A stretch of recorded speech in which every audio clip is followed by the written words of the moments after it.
12 e 14 minutos. Recibimos máis protagonistas nestes estudos de Radio Líder. Hoxe queremos coñecer máis de preto os concellos da contorna. É ben sabido por todos os nosos ointes que recibimos aquí os alcaldes e alcaldesas de todos os concellos da área de influencia da contorna de Santiago de Compostela. E hoxe imos a chegarnos ata a vila pontevedresa de Catoira, unha vila coñecida pola súa historia, polo seu patrimonio e pola emblemática romaría vikinga, dende logo.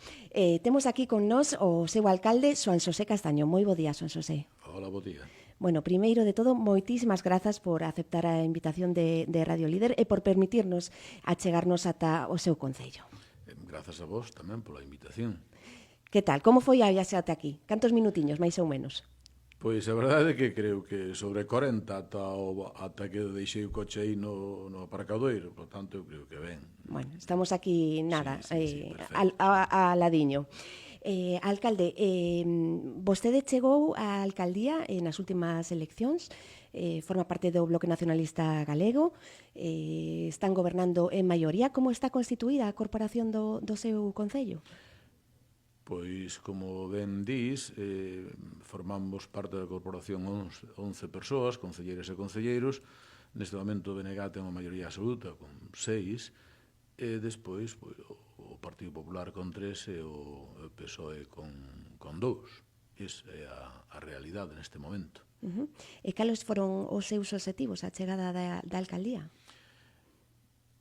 Eu creo que marcar obxectivos é complicado, non? O que si é certo que nós éramos coñecedores dunha situación económica pola que atravesaba o Concello, e o que nos sorprendeu é que era bastante peor que do que realmente se decía, non? Entón, nós estamos traballando paralelamente en reducir esta débeda, pero ao mesmo tempo dándolle saídas e respostas ás demandas dos veciños, conxugando estas dúas cousas.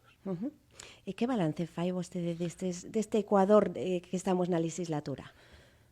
Como decía antes, a demanda cando nós facíamos campaña electoral e íamos polas casas das veciñas e dos veciños, eu creo que era, podíamos decir que por unanimidade as veciñas e veciños de Catoira non queren grandes proxectos porque saben ademais que é imposible.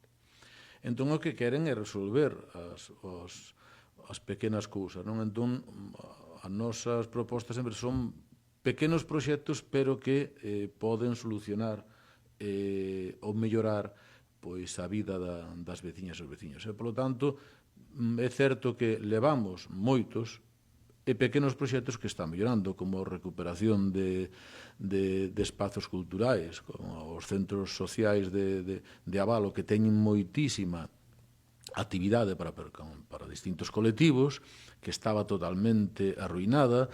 Imos tamén proceder á rehabilitación de outros 2 centros este ano, os centros sociais de Dimo e Abalo. Recuperamos, estamos a recuperar esas infraestructuras deportivas pequenas, pero que estaban totalmente abandonadas. Entón, eses son obxectivos nosos, non? E tamén é certo que dedicamos un gran esforzo ao mantemento dos servizos sociais, como pode ser o SAF, que, así como a Xunta nos financia a hora a 12 euros, a nós custanos máis de 21 e 22 euros. Entón, aí temos que darlle unha parte moi importante do orzamento a este servizo que non é competencia nosa, pero que entendemos que debemos facelo. E incluso a outros, como poden ser a Escola Infantil Municipal, que recuperamos a súa posta en funcionamento para o Concello, e, por exemplo, tamén ao mantemento dos colexios, que necesitan unha persoa e que ten que aportar ao Concello de Catoira co consiguiente gasto. Entón, estas son as pequenas cousas que nos dedicamos para intentar, dentro do posible, mellorar a calidade de vida das veciñas e dos veciños. Cantos habitantes ten? Iso lle iba a preguntar. Estamos entre os 3.300, 3.320, ando por aquí, así digamos que é o número de persoas. E cando ven pola rúa, alcalde, cales son as inquedanzas que lle trasladan? As súas preocupacións, o que hai que arranxar? Sí, como decía, cando un está ao pé da rúa e que os veciños non piden grandes cousas. Piden pois que os accesos, as estradas, as cunetas estean limpas, que se lle resolvan pequenas demandas, pero en todo caso nunca proxectos faraónicos que non son, primeiro, que non somos capaces de facer. E, por certo, que a cidadanía de Catoira nese aspecto é moi inteligente, vai incluso por diante de nós, dos políticos, e recoñecendo que é imposible, que é inviable facelos. Por lo tanto, manteñamos estas pequenas cousas que temos para mellorar. A súa vila é famosísima tamén pola famosa, valga a redundancia, a Romaría Vikinga, unha festa declarada de interese turístico internacional que este ano cumpre nada menos que 65 anos. Sí, é certo. Eu sempre digo que o xurdimento desta romería pois é moi daría para un programa inteiro. Pero eu cando me preguntan outras veces, digo que para min é moi significativo porque, entre outras, é unha romería que non ten unha connotación religiosa, e que partiu de unha demanda popular. Entón, iso ten un aspecto positivo moi importante. E despois, claro, está o que significa a nivel mediático, digamos, de dar a coñecer ao pobo de Catoira, pero ademais tamén o que significa turísticamente en canto ao que pode aportar aos seus sectores tanto hostaleiros como outros. Claro, porque canta xente pode reunir Catoira nos días da Romaría Vikinga? Ben, é unha cifra que calquera da que poida dicir agora poderíamos concordar. Houbo quen dixo que un ano 30.000, outro 40, outro 50.000. Nós o que sabemos é que hai moitísimas persoas que veñen a ver o desembarco o do primeiro domingo de agosto de cada ano. Pero nós o que estamos intentando darlle un cambio é que esta romería non se circunscriba a un só día. Queremos, e así o fixemos xa o ano pasado, porque foi o primeiro ano que realmente organizamos nós a romería como grupo de goberno do BNG, e con actividade xa 15 días antes, non? E con distintos colectivos, desde torneos de xadrez, de fútbol gaélico, moitas actividades para que ao longo deses 15 días teñamos participación. Incluso fixemos algo máis, que foi facer que un dos días festivos locais pasara a ser o día seguinte, o luns despois da romería, para dedicarlle ese día a facer unha actividade que tivo un éxito espectacular, que é a Vikinguiña, que é digamos que un desembarco para nenas e nenos pequenos, despois de facer un traxecto polo río, máis culto que o que fan os vikingos, digamos que as vikingas maiores, pero que o pasan fantásticamente. Entón, e actividades despois ese día para este público, para a rapazada. Por lo tanto, creo que o cambio que lle estamos dando é moi importante e, ademais, con moito éxito. E cando vai comezará este ano as actividades? Ben, pois xa che digo, con antelación, sabes que temos nesa mesma semana xa temos o teatro, que, por certo, teatro con as actrices e os actores de Catoira, non? Que é moi importante. Pero con unha novidade, mira, se queremos innovar e facer cousas distintas, que este ano vai ser a primeira vez que se fai en directo. Cun despregue de medios que vai ser moi potente. Hai tensión entre as actrices e os actores, pero están moi animados porque vai ir moi ben, e por primeira vez, repito, vaise facer en directo. Teatro en vivo e en directo. Ese día podemos desvelarse a data? Sí, é a semana que vai anterior ao día 2, creo que é o domingo, non? Pois esa semana que colle, claro, algúns días de xullo, pois xa temos teatro, por exemplo, esa actividade. Contaba que son actores e actrices de Catoira. Como se implica tamén toda a veciñanza ao redor desta festa? Ben, isto, digamos que aquí sí que é certo que neste teatro tivo moito que ver pois un amigo que xa non está entre nós, que é César Lombera. A partir de aí, pois, hai moita afición e moitísimas persoas, non? Que temos unha escola municipal de teatro, nós creamos unhas bases e hai unha directora que se fai cargo desta obra e de outras actividades tamén, por certo, ao longo do ano.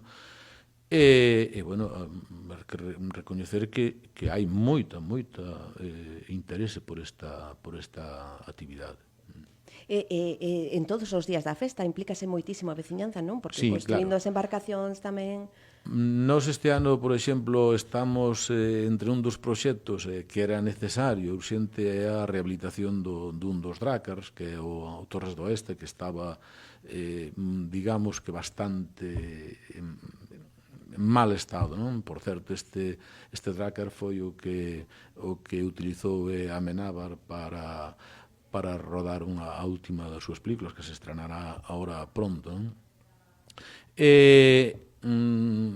Nós tamén fomentamos esa participación porque tamén por primeira vez reunímonos con colectivos e a última creo que foi o luns da semana pasada, se non me equivoco, con distintos colectivos sociais e culturais para recibir e que nos fagan achegar ou nos acheguen ideas e propostas. E así é certo, en esa reunión pois houve distintas propostas que nos valoramos.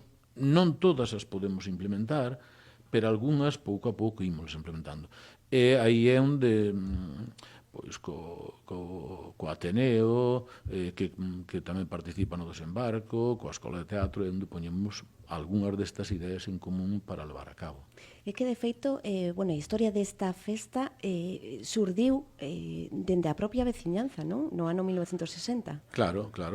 Por eso che digo que ten moita raíz popular e, polo tanto, nós queremos mantela e queremos incluso pois intentar recuperar algunha desas digamos que costumes ou que ao principio se facía e que agora é un pouco máis complicado polo espacio, é certo tamén polo número de persoas que asisten. Entón, é máis difícil, pero estamos traballando moitamente. Entre outras cousas, facemos un mercado vikingo que con un éxito fantástico, é dicir, que fai que as rúas de Catoira durante 3 días estén pois ateigadas de persoas que poden pasear, disfrutar de Catoira e, polo tanto, tamén un movimento económico moi importante. Claro. E, ademais da romería vikinga, que atractivos turísticos ten Catoira? A ver, non é a primeira vez que nos vemos na prensa que Catoira é un paraíso a descubrir, non? Nos podemos decir que temos os 3 tipos de muiños, moi poucos, creo, ou concellos ou ou poucos máis, que teñen os 3 tipos de muiños, de marea, de vento e de auga. Entón, entre outros moitos, non? Pero temos un paseo fluvial maravilloso que estamos pendente aí dunha última reparación que deixará nunha situación maravillosa e temos, unha paisaxe espectacular. E tamén é certo que contamos con unha xente de Catoira que é moi aberta, moi receptiva e moi integradora, non? E, por tanto, ten todo o que pode unha persoa cando vai a un sitio pois esperar disso. Estando en Galicia, por suposto, tamén a boa gastronomía, non? Claro que sí, iso eu creo que se pode trasladar a calquera outro concello, iso sí que eu creo que é común a todos. E para finalizar, alcalde, cal é o seu recuncho favorito de Catoira? Ben, a ver, eu teño que dicilo que son máis de paseo e últimamente pois facémolo o paseo fluvial que é maravilloso, pero hai outros moitos curruchos. Xa te digo, acercarse aos muiños de vento, por exemplo, de Catoira e contemplar a ría de Arousa perfectamente, e non digamos ao monte Xiabre, iso é espectacular. Moi ben, pois moitísimas grazas por achegarse a todos os nosos estudos, por deixarnos descubrir todo o que ten Catoira, animar a toda a xente a que descubra non só a romería vikinga, sino todos eses lugares, esa gastronomía, esas rutas que dicía vostede, e que se acheguen a Catoira. Pois moitas grazas a vos pola invitación. Moitísimas grazas.